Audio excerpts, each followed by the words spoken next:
எல்லாருக்கும் வணக்கம். இது நம்ம காக்கை கூட்டம். இன்னைக்கு காலையிலேயே வீடியோ எடுக்க ஆரம்பிச்சாச்சு.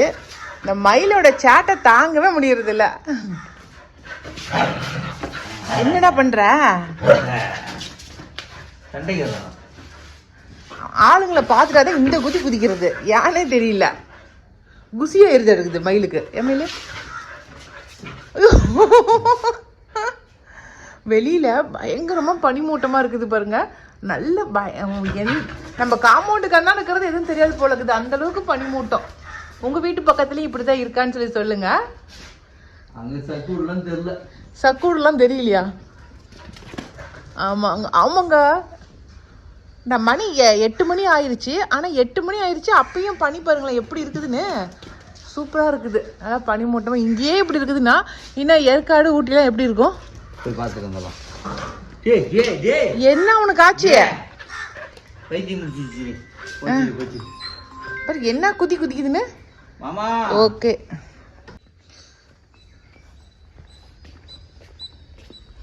இப்ப நம்ம வந்து முருங்கை தலை போய் பறிச்சுட்டு வந்துடலாம். மயில் இங்கே இரு, நான் வந்துடுறேன். ஏன்னா விகாஸ் தம்பிக்கு இன்னைக்கு முருங்கைக்கீரை சப்பாத்தி பன்னீர் போட்டு ஃப்ரை பண்ணி பன்னீர் ரோல் பண்ணி கொடுக்கலான்னு சொல்லிட்டு, அதனால் முதல்ல போய் முருங்கைக்கீரை பறிச்சுட்டு வந்துடலாம்.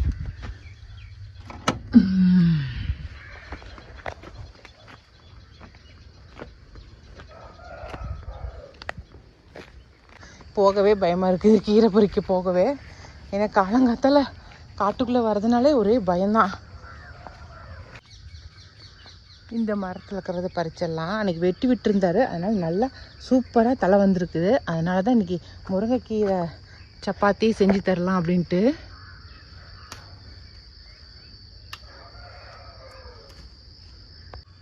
இவ்வளோ கீரை போதும். நம்ம என்ன சாறு எடுத்து அப்படியே சப்பாத்தியில் ஊற்றுறது தானே, அதனால் போதும். முதல்ல போய் உருவி எடுக்கலாம்.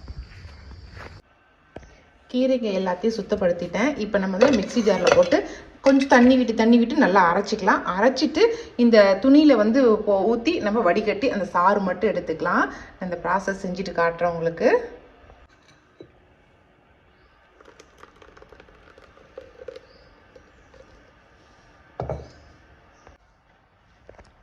இப்போ பாருங்கள், அரைச்சிட்டு தண்ணி வடிகட்டிட்டேன். அந்த தண்ணி தான் நான் இப்போ இதை வந்து கோதுமை மாவில் ஊற்றி நான் பிணைய போகிறேன். மாவாக பிணைய போகிறேன். ரொம்ப நிறையா ஊற்றிடாதீங்க, கச்சிதமாக ஊற்றணுமா போதும். தேவையான உப்பு போட்டுக்கலாம். இதே சாரை வந்து நம்ம இதுலேயும் ஊற்றிக்கலாம். வந்து தோசை மாவுக்கும் ஊற்றிக்கலாம். ஓகே, இப்போ நம்ம இதை போட்டு பிணைஞ்சிட்டு நான் காட்டுறேன்.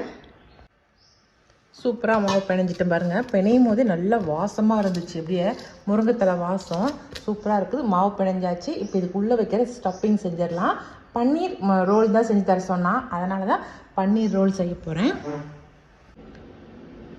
பன்னீர் ரோல் செய்கிறேன்னு சொன்னேன் இல்லைங்களா, அதுக்கு முதல்ல பன்னீரை கட் பண்ணிக்கலாம். கட் பண்ண பன்னீரில் வந்து ஒரு 2 ஸ்பூன் அளவுக்கு தயிர் விட்டுக்கலாம். தயிர் விட்டுக்கிட்டு அதுக்கப்புறமேட்டு நம்ம போட வேண்டியதெல்லாம் போடுறேன் நான். இது வந்து சீரகப்பொடி 1 ஸ்பூன் அளவுக்கு சீரகம் போட்டுக்கலாம். நம்ம எடுத்துக்கிற பன்னீரை பொறுத்து நீங்கள் அளவுகளை கூட்டவோ குறைக்கவோ பண்ணிக்கோங்க. இதில் வந்து கொத்தமல்லி தூள் அடுத்து வரமிளகாய் தூள் காரத்துக்கு ஏற்ப போட்டுக்கங்க. அதுக்கப்புறம் கரம் மசாலா, கொஞ்சமாக கரம் மசாலா, அதுக்கப்புறம் கொஞ்சம் உப்பு, இதுக்கு தேவையான அளவு உப்பு சேர்த்துக்கலாம். அடுத்ததாக கொஞ்சமாக மஞ்சத்தூள். அவ்வளோதாங்க. இப்போ இது எல்லாத்தையும் சேர்த்து நல்லா கிளறி கொஞ்சம் நேரம் விட்டுறலாம். ஒரு அரை மணி நேரம் கழித்து நம்ம இதை அப்படியே நம்ம வானலில் போட்டு பெரட்ட வேண்டியது தான். ரொம்ப ஈஸியானது தான். ஸ்கூலுக்கு நம்ம டக்குன்னு செஞ்சு கொடுத்துர்லாம். குழந்தைங்களுக்கு ரொம்ப பிடிக்கும் இது செஞ்சு கொடுத்தமாக்க. இது கொஞ்ச நேரம் அப்படியே ஊறட்டும். இப்போ நம்ம ஒரு அரை மணி நேரத்துக்கு மேலே ஆயிடுச்சு. நம்ம வந்து இது பண்ணிடலாம்.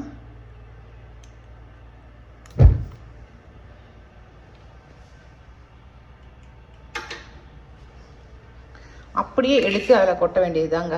கொஞ்சமாக எண்ணெய் விட்டுட்டு நம்ம அப்படியே எடுத்து கொட்டிடலாம். அவ்வளோதாங்க. இது அப்படியே நம்ம எண்ணெயில் எடுத்து போட வேண்டியதுதான். அப்படியே கொஞ்ச நேரம் வதங்கட்டும். மூடி போட்டு கூட வச்சிடலாம். அப்படியே கொஞ்ச நேரம் வதங்கட்டும்.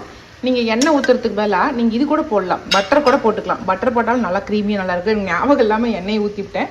நீங்கள் கொஞ்சம் பட்டர் போட்டுக்குங்க சரிங்களா. இது கொஞ்ச நேரம் நல்லா வதங்கட்டும் அப்படியே. அவ்வளோதாங்க, ஓரளவுக்கு நல்லாவே இதாகிடுச்சு, சுண்டி வந்துருச்சு. இந்த சமயத்தில் நம்ம கட் பண்ணி வச்சுருக்கிற குடமிளகாய் இப்போ தான் போடணும். அப்போ தான் அது வந்து க்ரன்ச்சியாக இருக்கும். நம்ம இந்த வெங்காயம் இதெல்லாம் வந்து ரொம்ப வெந்துடக்கூடாது, அதுக்காக தான் இந்த மாதிரி இந்த சமயத்தில் போடுறது. இப்போ நம்ம குடமிளகாயும் இதையும் போட்டுடலாம். போட்டு இது ஒரு வதக்கி விடலாம், கிளறி விடலாம். கொஞ்ச நேரத்தில் ஆஃப் பண்ணிடலாம். ஏன்னா நமக்கு வந்து ரொம்ப நேரம் இருக்கக்கூடாது. இதில் அது வந்து கடிக்கும் போது நல்லா க்ரன்ச்சியாக இருக்கணும், ஒரு மாதிரி கறக்கு மறக்குன்னு இருக்கணும் அந்த வெங்காயம். அவ்வளோதான். இதை அப்படியே பிரட்டி விட்டுட்டு நம்ம மூடி போட்டு வச்சிடலாம். கடைசியாக கொஞ்சமாக பட்டர் போட்டுக்கலாம். நான் வந்து முன்னையே போடல, அதனால் இப்போ போட்டேன். நீங்கள் தாளிக்கும் போது கூட போட்டுக்கங்க சரிங்களா. அவ்வளோதான். இப்போ நம்ம அடுப்பு ஆஃப் பண்ணிடலாம். இதில் வந்து கொத்தமல்லி தழை தூவிச்சிங்க. என்கிட்ட கொத்தமல்லி தழை இல்லை, அவ்வளோதான். ஆஃப் பண்ணிட்டேன். பூரி உண்மையாலுமே பார்க்குறதுக்கே ரொம்ப அழகாக இருக்குதுங்க, க்ரீன் கலரில். சப்பாத்தி ஒன்று சுட்டிருக்கேன், பூரி ஒன்று சுட்டிருக்கேன். இதுக்கு வந்து கிரேவி வந்து சென்னா மசாலா செஞ்சுருக்கேன். இன்றைக்கி சாப்பிட்டு பார்க்குறேன் எப்படி இந்த முருங்கைக்கீரையோடு நமக்கு சப்பாத்தி நல்லா இருக்குதா நல்லா இல்லையான்னு பார்க்கலாம். இது சென்னா கிரேவி. இதுதான் நம்ம காலை டிஃபன். சாப்பிட்டுட்டு சொல்கிறேன். கொஞ்சம் கூட நம்ம முருங்கைத்தலை சேர்த்து பிணைஞ்சது தெரியவே இல்லை, சூப்பராக இருக்குது. பிள்ளைங்க முருங்கைத்தலை சாப்பிடாத பிள்ளைங்களுக்கு இந்த மாதிரி நம்ம வந்து சப்பாத்தியில் பிணைஞ்சு கொடுத்துடலாம். அதுவும் சத்து தானுங்களா, அது ஒன்றும் பிரச்சனை இல்லை. கசப்புலாம் எதுவுமே கொஞ்சம் கூட தெரியல. இதில் வந்து நம்ம முருங்கைத்தலை சேர்த்துருக்கலாம் அப்படின்னே தெரியல. ஆனால் நீங்களுமே ட்ரை பண்ணி பாருங்கள். முருங்கைத்தலை சப்பாத்தி, முருங்கை இலை சப்பாத்தி எப்படிங்க, சூப்பர். இந்த பன்னீர் சப்பாத்தி ரோல் கூடயே வந்து ஃப்ரெஞ்சு ஃப்ரைஸா, அது என்னடா இது, இந்த உருளைக்கிழங்க ஃப்ரை பண்ணி தர சொன்னானுங்களா, அதையும் பண்ணிடலாம். இதுக்கு ஒரு இன்ஸ்ட்ருமெண்ட் இருக்குது. இது நான் தருமபுரி ரங்கா ஸ்டோரில் கொஞ்சம் பர்ச்சேஸ் பண்ணேன்னா அப்போ வந்து இந்த இந்த இது வந்து எனக்கு ஃப்ரீயாக கொடுத்தாங்க. இதான நல்லா யூஸாக தான் இருக்குது.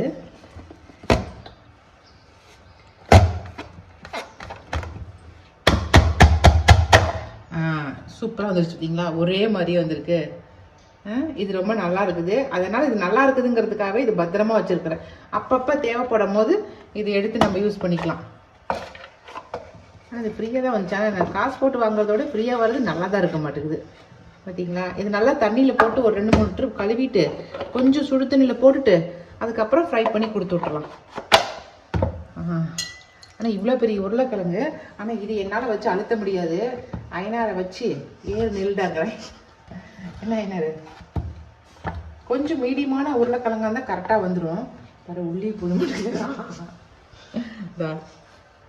போதுல கொஞ்சம் கட் பண்ணிக்கலாமா? இதை என்ன பண்ணலாம், இதே சொல்லி கட் பண்ணி தான் அதுதான் கட் பண்ண மாட்டேன். நீட்டமாக அதுதானே ஃப்ரெஞ்ச் ஃப்ரைஸ் நல்லாயிருக்கும்.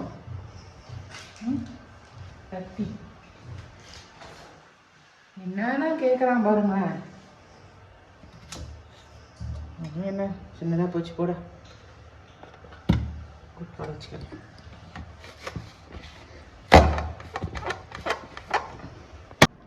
இந்த உருளைக்கிழங்கு பாருங்கள், சுடு தண்ணியில் கொஞ்சம் நேரம் போட்டு எடுத்துட்டேன். நல்லாலாம் வேகக்கூடாது, சும்மா ஒரு வேக்காடு மாதிரி விட்டு எடுத்துக்கிட்டோம். இப்போ இதில் வந்து கொஞ்சமாக கார்ன்ஃப்ளவர் பவுடர் இருக்கு இல்லைங்களா, அது நான் வேக வைக்கும் போது உப்பு போட்டு தான் வேக வச்சேன்.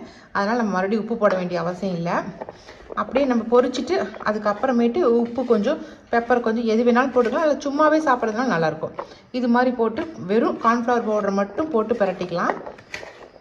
பிரட்டிட்டு அப்படியே நம்ம எண்ணெயில் போட்டு பொரிச்செடுக்க வேண்டியதுதான். இது மாதிரி கார்ன்ஃப்ளவர் போட்டு பவுடர் போட்டு பிரட்டி வச்சுட்டோமாக்கா ஃப்ரிட்ஜுக்குள்ளார ஃப்ரீசரில் வச்சிடணும். எடுத்து கொஞ்சம் நேரத்தில் நம்ம சுட்டமாகவும் ரொம்ப நல்லாயிருக்கும். உங்களுக்கு அப்பப்போ தேவைப்படுறப்ப நம்ம எடுத்து சுட்டுக்கலாம். அவ்வளோதாங்க, இப்போ ரெடி ஆயிடுச்சு. நம்ம இதில் எண்ணெயில் போட்டு பொரிச்சிடலாம். சூப்பராக வருது பாருங்க. இப்படி தான் பொரிச்சு எடுக்கணும். ஒரு ட்ரிப்பு பொரிச்சு எடுத்து வச்சுட்டு மறுபடியும் 2வது ட்ரிப் பொரிக்கணும். அப்போ தான் வந்து அந்த ஒரு மாதிரி கிறிஸ்பியாக வரும். சரிங்களா? அதனால் லைட்டாக முதல்ல பொரிச்சு எடுத்துக்கலாம். அடுத்து 2வது நல்லா பொரிச்சுக்கலாம். கொஞ்சம் கரு மாற அளவுக்கு பொரிச்சுக்கலாம். அதுக்கப்புறம்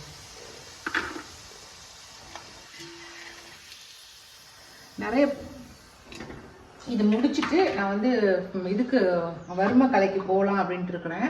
அங்கே போகணும். நிறைய பேர் வந்து கேட்டீங்க, என்ன வறுமை கலைக்கு போகிறீங்க அப்படின்னு சொல்லி கேட்டிருந்தீங்க. அது ஒன்றும் இல்லை, இந்த கால் இந்த இந்த ஷோல்டரில் வந்து எனக்கு ஒரு 28 வருஷத்துக்கு முன்னாடி கல்யாணத்துக்கு ஒரு வாரத்துக்கு இருக்கும்போது இந்த இடத்துல சுழுக்குனுதுங்க. டக்குன்னு கையை கீழே போக விட்டேன், அது பளிர்னு ஒரு மின்னலாட்ட சுழுக்கு வந்துச்சு, ஒரு நரம்பு இதானுச்சு. அது என்ன ஆகுது, அப்பையிலேருந்தே இந்த ஷோல்டர் வீங்கி போயிடும். ரெண்டாவது இந்த கை எனக்கு வீங்கிரும்.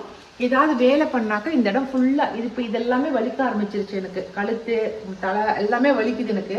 சரி, அதனால நரம்பு டாக்டர்கிட்ட பார்க்கலாம் அப்படின்னோம். அப்புறம் ஒரு சிலர் இருந்தாங்க, முதல்ல சுழுக்கு அந்த நரம்பு வந்து எடுத்து விட்டீங்கன்னா மட்டும்தான் அது சரியாகும் அப்படின்னாங்க. அதனாலதான் சரி வறுமை கலைக்கு போயிட்டு இருக்கேன். அங்க வந்து இப்ப இந்த வலி வந்து இந்த கால் வரைக்குமே எனக்கு தொந்தரவு பண்ணுது. அதனால அது நல்லா போட்டு இந்த வருமம்லாம் நீவி ஒரு மாதிரி கையில வச்சு நீவி அது நரம்பை எடுத்து விடுறாங்க. அது ஒரு 10 சிட்டிங் போனாதான் சரியாகும் அப்படிங்கிறாங்க. இப்பதான் ஒரு 3 ட்ரிப் போயிருக்கிறேன். அது போயிட்டு வந்தாலே ஒரு 2-3 நாளைக்கு நல்லா இருக்குது. அதுக்கப்புறம் தான் மறுபடியும் வலிக்க ஆரம்பிக்குது. அது கண்டிப்பா போய் கொஞ்ச நாள் போய் செய்யணும் அப்படின்ட்டு இருக்காங்க. அதுக்காக தான் போயிட்டு இருக்கேன். அது எங்க இருக்கு அப்படின்னா அந்த ஆஸ்பத்திரி இல்லை, அது வந்து சித்தா ஹாஸ்பிட்டல். அது மகிழம் அப்படின்னு சொல்லிட்டு மல்லூர்ல இருக்குது. சரிங்களா, மல்லூர் ஸ்டாப்பிங்லேயே நீங்க இறங்கி ஊருக்குள்ள போற வழியில முன்னாடி வந்து மகிழம் சொல்லிட்டு அந்த ஹாஸ்பிட்டல் இருக்கு. ஒரு குடில் மாதிரி வச்சிருக்காங்க. சித்தா தான் அங்க எல்லாமே சித்தா தான். சரி, ஒரு ட்ரிப் சித்தால ட்ரை பண்ணி பார்ப்போம், அதுக்கு எதுக்கும் கட்டுப்படல அப்படின்னா வேணா நம்ம டாக்டர்கிட்ட போய்க்கலாம் அப்படின்ட்டு தான் அது போய் பண்ணிட்டு இருக்கேன். சரிங்களா, நிறைய பேத்துக்கு நல்லா இருக்குதுன்னு சொன்னாங்க. அதை கேட்டுட்டு தான் செஞ்சுருக்கிறோம். நீங்களுமே வந்து நான் எல்லாம் முழுசா முடிச்சுட்டு கூட சொல்றேன், சரியாயிருச்சா என்ன ஆயிடுச்சுங்கிறத சொல்றேன். அதுக்கப்புறம் கூட போய் பார்ப்பீங்களா. சரிங்களா, இந்த சாப்பாடை கொடுத்து விட்டுட்டு அதுக்கப்புறம் அங்கே போகணும். இன்னைக்கு வர சொல்லியிருக்கிறாங்க.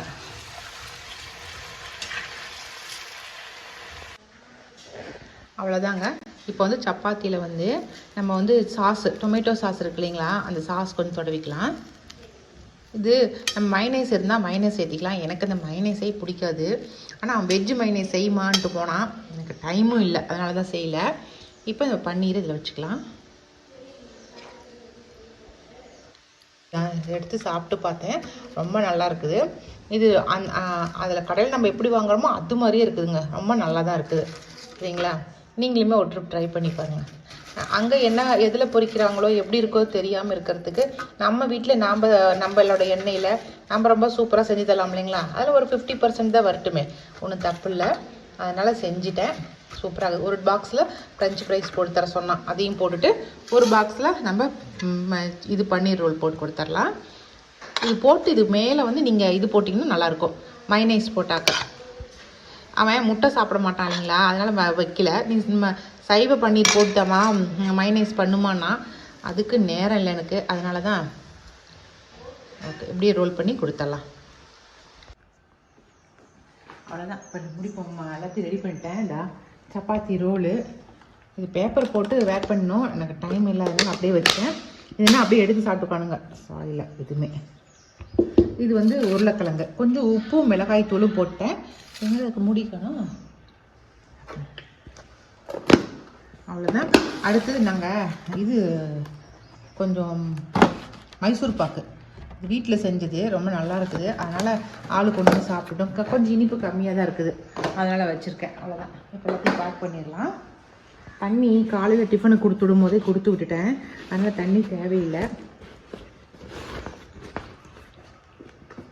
ஓகே, ஒரு டவல் மட்டும் வச்சு எடுத்து கொடுத்து விட்டலாம். Okay, Vikas lunch ready. தோட்டத்தில் போர் போட்டிருக்கோம், 2வது போர் இது. இந்த 2nd போருக்கு வந்து இன்றைக்கி வந்து பைப் இறக்குறாங்க. ஏன்னா இதுக்கு மேலே வெயில் காலம் வரப்போகுது இல்லைங்களா, அதனால் போர் இறக்கி ரெடி பண்ணி வச்சிடலாம், பைப்லாம் இறக்கி அப்படின்ட்டு.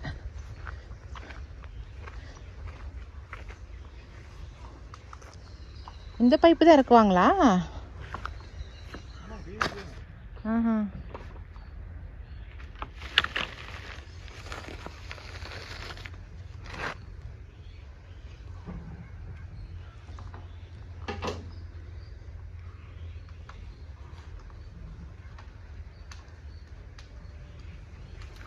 சரி, இறக்குங்க. நம்ம மஞ்சள் காடு வந்து இன்றைக்கி தான் உங்ககிட்ட காட்டுறேன். இன்னும் ஒரு எப்படி பார்த்தாலும் இந்த மேலே இருக்கிற சருகெல்லாம் காயணுங்க. இந்த தலையெல்லாம் காஞ்சதுக்கு அப்புறம் தான் நம்ம வந்து மஞ்சள் பிடுங்க முடியும். அது வரைக்கும் பிடுங்க முடியாது. மேல் சருகு காஞ்சதுக்கப்புறம் நாங்கள் பிடுங்கும் போது நிச்சயமாக எல்லாருக்குமே மஞ்சள் வந்து எவ்வளோ இருப்பு இருக்குது என்னங்கிறத நான் அப்போ உங்களுக்கு அப்டேட் பண்ணுறேன். சரிங்களா? எல்லாமே ஒரே மாதிரி பாருங்கள் காய ஆரம்பிச்சிருச்சு. மஞ்சள் எல்லாமே ஒரே மாதிரி காய ஆரம்பிச்சிருச்சு. இது ஃபுல்லாக சருகு காஞ்சதுக்கப்புறம் தான் நாங்கள் வந்து பிடுங்குவோம். ஓகேங்களா? நிறைய பேர் மெசேஜ் பண்ணி கேட்டிங்க, அதுக்காக சொல்கிறேன். மஞ்சள் எப்போ கிடைக்கும் அப்படின்னு. எனக்கு தெரிஞ்சு தை மாதமே முடிஞ்சிடும். மாசியில் தான் நாங்கள் மஞ்சள் அறுவடை பண்ணுவோம். அறுவடை பண்ணும்போது கட்டாயமாக நான் காட்டுவேன். நம்ம போட்ட கொத்தமல்லி பாருங்கள் சூப்பராக வந்துருச்சு. இப்போ தான் நல்லா எந்திரிச்சு வந்துக்கிட்டே இருக்குது. அப்படியே நல்லா இருக்குது. அதே போல் வெந்தய கீரை, அப்புறமேட்டு சோம்பு போட்டேன் இல்லைங்களா, சோம்பு தான் ரொம்ப அழகாக வந்திருக்குது. இது வந்து கடுகுன்னு நினைக்கிறேன். ஏங்கண்ணா இது கடுகு தானே? இது நான் கடுகு நான் போடவே இல்லை, ஆனால் அதுலேயும் வந்திருக்குது 1 2. பரவாயில்ல. இது வெந்தயம். இது நாளைக்கே பறித்து செய்யலாங்கண்ணா. கீரை வெந்தய கீரை போட்டு பருப்பில் போட்டு கடையலாம். கட் பண்ண நல்லா வந்துடும். நாங்கள் இன்றைக்கி என்ன பண்ண போகிறோம்னாக்கா, கத்திரி செடி நம்ம வீட்டுக்கு போகிற வழியில ஒரு பொண்ணு கத்திரி வச்சுருந்தா, நல்லா நீட்டமான கத்திரிங்க ஒரு ஜானுக்கு மேலே இருந்துச்சு. அந்த பொண்ணுகிட்ட கேட்டு ஒரு பழத்தை வாங்கி கொஞ்சம் விதை போட்டேன். அந்த காய்ங்க தான் அந்த காய் தான் வந்திருக்கு. எனக்கு தெரிஞ்சு இது நாட்டு ரகம் கிடையாதுன்னு நினைக்கிறேன், ஹைப்ரிட்னு தான் நினைக்கிறேன். சரி, எதுவாக இருந்தால் நம்ம காட்டில் நம்ம மருந்தடிக்காமல் போட்டுக்கலாம், அவ்வளோதான். அதை தான் பிடுங்கி ஒரு 10 செடி மட்டும் பிடுங்கினா போதும். ஆனால் ஒரு பாத்திக்கு 2 செடி மட்டும் வேணாம். ஏன்னா அந்த செடி நல்லா பெருசாக படர்ந்து வருது. ஒசரமாக்குறத மட்டும் பிடுங்க.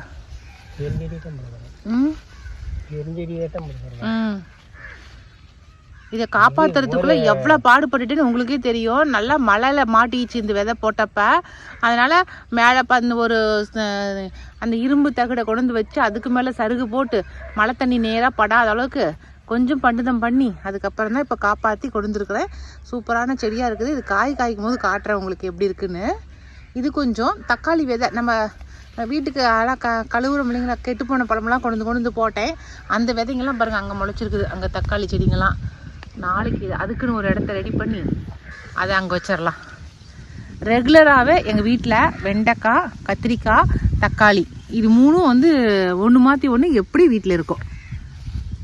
போதுமாங்கண்ணா? போதுங்கண்ணா. ஓகே, இதுவே ஒரு கத்தை வந்துருச்சு பாருங்க.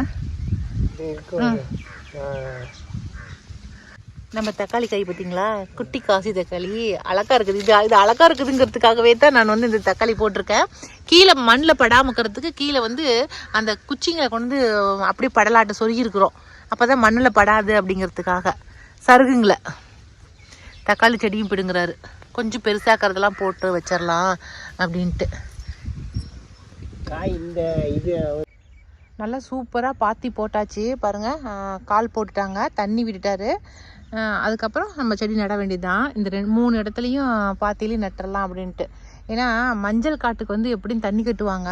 அது எடுத்துட்டோமா கூட நம்ம தென்னை மரத்துக்கு வாழை மரத்துக்கெலாம் தண்ணி கட்டுவாங்க. சரி, அதனால் அதை மனசில் வச்சுக்கிட்டு வச்சிடலான்னு. ஆனால் நல்லா தூரமாக வை, செடி நல்லா பெருசாக பறந்து வரும். ஒரு லைனுக்கு ஒரு 3 செடி மட்டும் வை போதும். 4லாம் வச்சின்னா இடம் பத்தாது. நம்ம சாதா செடியில் இது பெருசாக புதர் கட்டுது. பாத்தியில் எங்கள் வீட்டில் வச்சுருந்தது.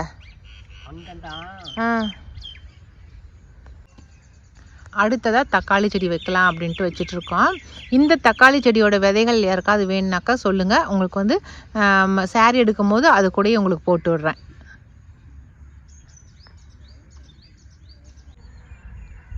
அவ்வளோதாங்க, செடிங்கள்லாம் நட்டாச்சு. இதெல்லாம் வளர்ந்து எப்படி காய் தருதுங்கிறத கட்டாயமாக காட்டுறேன் உங்களுக்கு. என்னென்ன ரகமாக வருது அப்படிங்கிறதையும் காட்டுறேன் உங்களுக்கு. இன்றைக்கி இந்த வீடியோ இதோட முடிஞ்சிருச்சுங்க. இந்த வீடியோ பிடிச்சிருந்துச்சுனாக்கா லைக் பண்ணுங்கள். மறக்காமல் எங்கள் காக்கை கூடத்துக்கு சப்ஸ்கிரைப் பண்ணிடுங்க. இனி அடுத்த ஒரு புது வீடியோவில் சந்திக்கலாம். பாய்.